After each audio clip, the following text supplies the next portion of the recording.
You took out a full-page ad in major U.S. newspapers last year criticizing U.S. foreign policy. What would you do differently, Donald? I'd make our allies, forgetting about the enemies you can't talk to so easily, I'd make our allies pay their fair share. We're a debtor nation. Something's going to happen over the next number of years with this country, because you can't keep going on losing $200 billion, and yet we let Japan come in and dump everything right into our markets and everything. It's not free trade. If you ever go to Japan right now and try to sell something, forget about it, Oprah. Just forget about it. It's almost impossible. They don't have laws against it. They just make it impossible. They come over here, they sell their cars, their VCRs, they knock the hell out of our companies. And, hey, I have tremendous respect for the Japanese people. I mean, you can respect somebody that's beating the hell out of you, but they are beating the hell out of this country.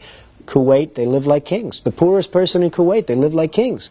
And yet they're not paying. We make it possible for them to sell their oil. Why aren't they paying us 25% of what they're making? It's a joke. This sounds like political presidential talk to me, and I know people have talked to you about whether or not you want to run. Would you ever?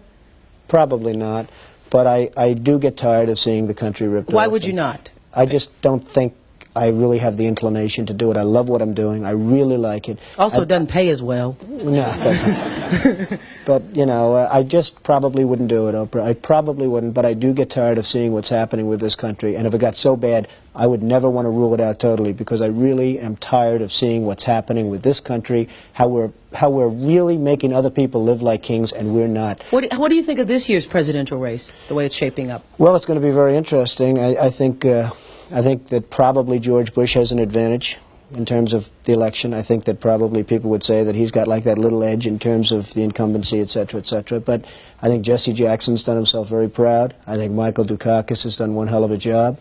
And George Bush has done a hell of a job. You know, they all went in there sort of as semi-underdogs, including George Bush, and they've all come out. I think people that are around all three of those candidates can be very proud of the jobs they've done. You've said, though, that if you did run for president, you believe you'd win. Well, I don't know. I think I'd win. I tell you what, I wouldn't go in to lose. I've never gone in to lose in my life. And if I did decide to do it, I think I'd be inclined, I would say that I would have a hell of a chance of winning, because I think people, I don't know how your audience feels, but I think people are tired of seeing the United States ripped off. And I can't promise you everything, but I can tell you one thing, this country would make one hell of a lot of money from those people that for 25 years have taken advantage. It wouldn't be the way it's been, believe me.